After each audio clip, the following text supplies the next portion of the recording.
Hello everyone, welcome to my channel speak knowledge. दोस्तों, आज की इस वीडियो में हम लोग कवर करने वाले हैं इंटरमीडिएट ज्योग्राफी के मॉडल पेपर जो 2021 के लिए बनाए गए हैं। तो दोस्तों, इसमें से आपको कुछ एडिटिव जो है पूछ सकते हैं। तो दोस्तों, शुरू से लेकर अंत तक वीडियो ज़रूर देखिएगा। जैसा कि यहाँ पर आप देख पा रहे ज्योग्राफी, और आपको टाइम दिया जाएगा 3 घंटा 15 मिनट, और फुल मार्क्स जो रहेगा वो 70 मार्क्स का रहेगा। ठीक है। और दोस्तों, यहाँ पर आपको जो है निर्देश दिया हुआ है कि निर्देश क्या क्या है, तो आप ये जो अपने आप से पढ़ सकते हैं। ठीक है दोस्तों, अगर मैं पढ़ूंगा तो जो है वीडियो लंबा हो जाएगी। सो दोस्तों, वीडियो को पॉज करके देख सकते हैं। तो चलिए यहाँ पर अब देख लेते हैं क्या कंडीशन है, क्या सिचुएशन है। यहाँ पर आपको रहेगा यानी 1 से 42 जो है ऑब्जेक्टिव रहेगा, 1 नंबर से 22 नंबर तक, और आपको जवाब जो देने हैं यानी 35 का ही जवाब देने हैं, जिसमें से पर टाइपिंग जो है गलत हो चुका है, 50 हो गया है, तो सॉरी। तो यहाँ पर 35 नंबर जो है आपको दिया जाएगा अगर सही सबठो बनाएंगे तो चलिए शुरू करते हैं क्वेश्चन नंबर 1 से। तो क्वेश्चन नंबर 1 स्क्रीन पर है, और जवाब अगर जानते हैं तो मेरे साथ जो है दे सकते हैं। तो यहाँ पर देखिए क्या कह रहा है कि निम्नलिखित में से भारत में पुरुष प्रवास का प्रमुख कारण कौन सा है। ऑप्शन में दिया हुआ है विवाह, शिक्षा, काम और रोज़गार, व्यवसाय। तो राइट आंसर की बात करें तो क्या है सी नंबर, यानी काम एवं रोज़गार में जो है पुरुष प्रवास करते हैं। नहीं, प्रवास का मतलब एक जगह से दूसरी जगह जाना कमाने के लिए, तो उसको प्रवास कहा जाता है। ठीक है। अब अगला प्रश्न की ओर बढ़ेंगे तो यहाँ पर आ चुकी है सेकंड नंबर प्रश्न। क्या कह रहा है कि निम्नलिखित में से कौन सी खाद्य फसल है। खाद्य फसल कौन सी है यहाँ पर, गन्ना, कॉफ़ी, मक्का या फिर चुकंदर। तो इसका राइट आंसर की बात करें तो क्या है सी नंबर, यानी मक्का जो है ये खाद्य फसल है। ठीक है, राइट आंसर सी हो जाएगा। अब अगला प्रश्न की ओर बढ़ेंगे। तो अगर आप चाहते हैं अपने हिसाब से सब्जेक्ट लाने के लिए या फिर बनवाने के लिए वीडियो, तो दोस्तों कमेंट में ज़रूर बताएंगे, और वीडियो अगर अच्छा लगे तो लाइक करना। ठीक है। उसके बाद अगर क्लास करना चाहते हैं हर दिन, तो दोस्तों लिंक डिस्क्रिप्शन बॉक्स में है, उसको चैनल को सब्सक्राइब कर लीजिए और बेल आइकन प्रेस कर लेना। जब हम लाइव आएंगे तब आपको नोटिफिकेशन पहुंच जाएगी। तो अब तीसरा नंबर प्रश्न है कि निम्नलिखित में से कौन सा भू उपयोग संवर्ग नहीं है। तो तीसरा नंबर का राइट आंसर की बात करें तो क्या सी नंबर, यानी सीमांत भूमि राइट आंसर हो जाएगा। अब यहाँ पर अगला प्रश्न है, क्या कह रहा है कि निम्नलिखित राज्यों में से किसमें प्रमुख तेल क्षेत्र स्थित है। तो इसका राइट आंसर की बात करें, यहाँ पर ऑप्शन है, देख लिया ऑप्शन को। तो राइट आंसर की बात करें तो क्या जाएगा, नहीं B number right answer, Assam. Assam के डिगबोई में जो है तेल के प्रमुख क्षेत्र है, तो राइट आंसर यानी बी हो जाएगा। ठीक है। अब अगला प्रश्न की ओर बढ़ेंगे तो यहाँ पर आ चुके हैं 5वां नंबर प्रश्न। क्या कह रहा है कि खट्टे रसदार फलों की कृषि संबंधित है। तो दोस्तों किससे संबंध है, मिश्रित कृषि से, सघन कृषि से, या फिर भूमध्य सागरीय कृषि से, या फिर ओपन कृषि से। तो इसका राइट आंसर की बात करें तो क्या 5 नंबर का सी नंबर राइट आंसर, यानी भूमध्य सागरीय से जो है ये स्थित है। खट्टे रसदार फलों की कृषि कहाँ पर होती है, तो भूमध्य सागरीय कृषि कहा जाता है, और ये भूमध्य सागरीय के बीच होती है। ठीक है। अब अगला प्रश्न की ओर बढ़ेंगे। यहाँ पर 6 नंबर प्रश्न, तो यहाँ पर हम लोग देखेंगे बाद में पूरे आंसर को। देख लेते हैं 6 नंबर क्या कि विश्व के प्रमुख समुद्री पत्तन निम्नलिखित में से किस प्रकार के हैं। ऑप्शन में है नौसेना पत्तन या फिर तेल पत्तन, यहाँ पर और यहाँ पर दिखा दे रहा हूँ क्या है कि विस्तृत पत्तन या फिर औद्योगिक पत्तन। तो इसका राइट आंसर की बात करें तो 6 नंबर का राइट आंसर जो हो जाएगा सी नंबर, यानी विस्तृत पत्तन कहा जाता है। अब अगला प्रश्न की ओर बढ़ेंगे तो यहाँ पर आ चुकी है 7वां नंबर प्रश्न। क्या कह रहा है दोस्तों, कह रहा है कि ITDP है। तो ITDP क्या है, तो इसका राइट आंसर की बात करें तो क्या है 7 नंबर का राइट आंसर, यानी बी नंबर राइट आंसर हो जाएगा, यानी समन्वित जनजाति विकास प्रोग्राम। राइट आंसर क्या हो जाएगा, बी नंबर हो जाएगा। ठीक है। अब अगला प्रश्न की ओर बढ़ेंगे 7 नंबर प्रश्न, तो आ चुके हैं स्क्रीन पर 7 नंबर प्रश्न। क्या कह रहा है कि निम्नलिखित में से किस अर्थव्यवस्था में उत्पादन का स्वामित्व व्यक्तिगत होता है।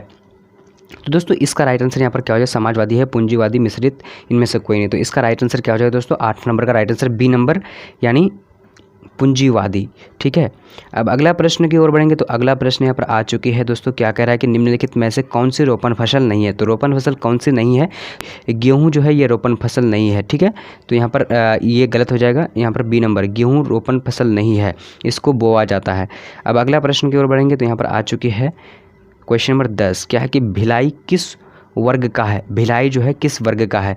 तो दोस्तों इसका राइट आंसर की बात करेंगे तो यहाँ पर क्या है ऑप्शन में, तो राइट आंसर की बात करेंगे तो यानी उत्तर नंबर ए हो जाएगा, यानी औद्योगिक नगर राइट आंसर हो जाएगा। अब अगला प्रश्न की ओर बढ़ेंगे तो यहाँ पर आ चुके हैं 11 नंबर प्रश्न। क्या है? निम्नलिखित में कौन तृतीय आर्थिक क्रियाकलाप है? तृतीय आर्थिक जो है क्रियाकलाप कौन है? अगर खेती है, व्यापार है, बुनाई है, आखेट है। तो इसका राइट आंसर की बात करें तो क्या है 11 नंबर का, तो बी नंबर राइट आंसर, यानी व्यापार जो है ये तृतीय क्रियाकलाप है। ठीक है। अब अगला प्रश्न की ओर बढ़ेंगे तो यहाँ पर आ चुकी है 12 नंबर प्रश्न। क्या कह रहा है दोस्तों? कह रहा है कि ट्रांस महाद्वीप स्टुअर्ट महामार्ग जोड़ता है। तो किसको जोड़ता है दोस्तों? तो यहाँ पर राइट आंसर की बात करेंगे तो क्या हो जाएगा? डी नंबर राइट आंसर, यानी डार्विन को मेलबर्न से जोड़ता है। अब अगला प्रश्न की ओर बढ़ेंगे तो यहाँ पर आ चुकी है 13 नंबर प्रश्न। क्या कह रहा है? निम्नलिखित केंद्र शासित प्रदेशों में किस की साक्षरता दर अधिक है, यानी उच्चतम है? तो इसका राइट आंसर की बात करें तो डी नंबर, यानी लक्षद्वीप की जो है उच्चतम है। ठीक है। अब अगला प्रश्न की ओर बढ़ेंगे, यानी बढ़ेंगे 14 नंबर प्रश्न। 14 नंबर प्रश्न स्क्रीन पर आ चुकी है। क्या कह रहा है कि सिंचित क्षेत्रों में मृदा निम्नीकरण का मुख्य कारण है। तो 14 नंबर का राइट आंसर की बात करेंगे तो क्या हो जाएगा? डी नंबर, यानी क्या हो जाएगा? मृदा लवणता राइट आंसर हो जाएगा। ठीक है। अब अगला प्रश्न की ओर बढ़ेंगे तो यहाँ पर 15 नंबर प्रश्न आ चुकी है। क्या कह रहा है कि मानव विकास सूचकांक में विश्व के निम्नलिखित देशों में से किसकी कोटि उच्च है? तो दोस्तों इसका राइट आंसर की बात करेंगे तो क्या हो जाएगा? यानी 15 नंबर का राइट आंसर ए नंबर, यानी नॉर्वे की उच्च कोटि है। ठीक है। अब अगला प्रश्न की ओर बढ़ेंगे। 16 नंबर प्रश्न यहाँ पर आ चुके स्क्रीन पर। क्या कह रहा है? 16 नंबर कह रहा है कि स्लेम इस्पात उद्योग है कहाँ पर है, किस जगह में है? तो इसका राइट आंसर की बात करें तो 16 नंबर का राइट आंसर ए नंबर हो जाएगा दोस्तों, यानी तमिलनाडु में स्थित है स्लेम इस्पात। ठीक है, तो तमिलनाडु में स्थित है। अब अगला प्रश्न की ओर बढ़ेंगे तो यहाँ पर आ चुकी है 17 नंबर प्रश्न। 17 नंबर प्रश्न क्या कह रहा है कि 2011 की जनगणना के अनुसार भारत का जनसंख्या घनत्व था, तो क्या था दोस्तों? 17 नंबर का राइट आंसर की बात करें तो क्या जाएगा? ए नंबर, यानी 282 वर्ग किलोमीटर जो है प्रति व्यक्ति था। तो इसको जरूर याद रखिएगा क्योंकि ये VVI ऑब्जेक्टिव क्वेश्चंस है। अब अगला प्रश्न की ओर बढ़ेंगे तो यहाँ पर आ चुकी है अगला प्रश्न। क्या करें? 18 नंबर प्रश्न कह रहा है निम्नलिखित में कौन भारत का सबसे लंबा राष्ट्रीय महामार्ग है? तो सबसे जो है लंबा राष्ट्रीय महामार्ग कौन सा है?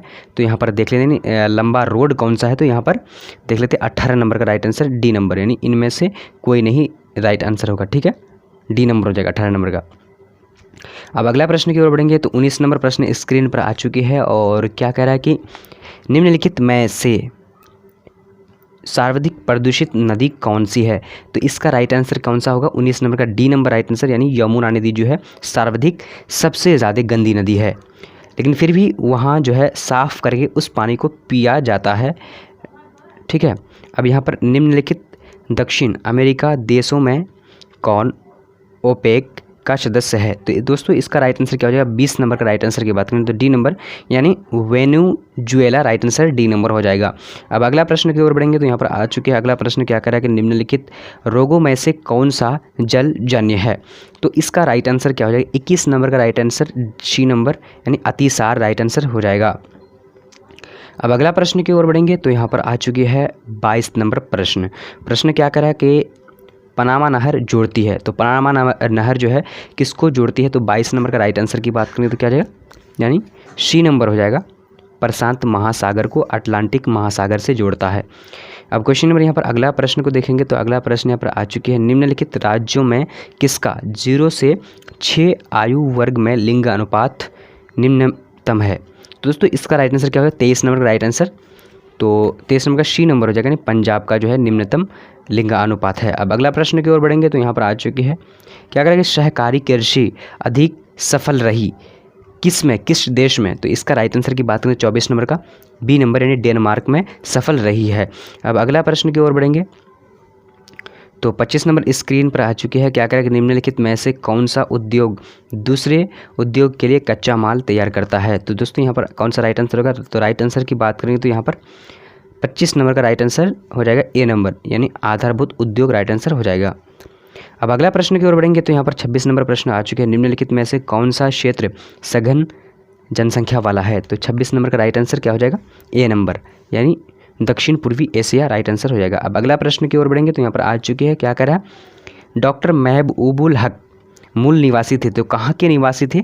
तो 27 नंबर का राइट आंसर यानी बी नंबर हो जाएगा, पाकिस्तान के रहने वाले थे। ये भी काफ़ी वीवीआई है क्योंकि ये बार बार पूछे जाते हैं।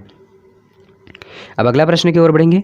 तो यहाँ पर आ चुकी है दोस्तों, क्या कह रहा है कि उदयपुर किस राज्य में स्थित है? तो उदयपुर जो किस राज्य में स्थित है? तो इसका राइट आंसर क्या हो जाएगा? डी नंबर यानी राजस्थान में स्थित है।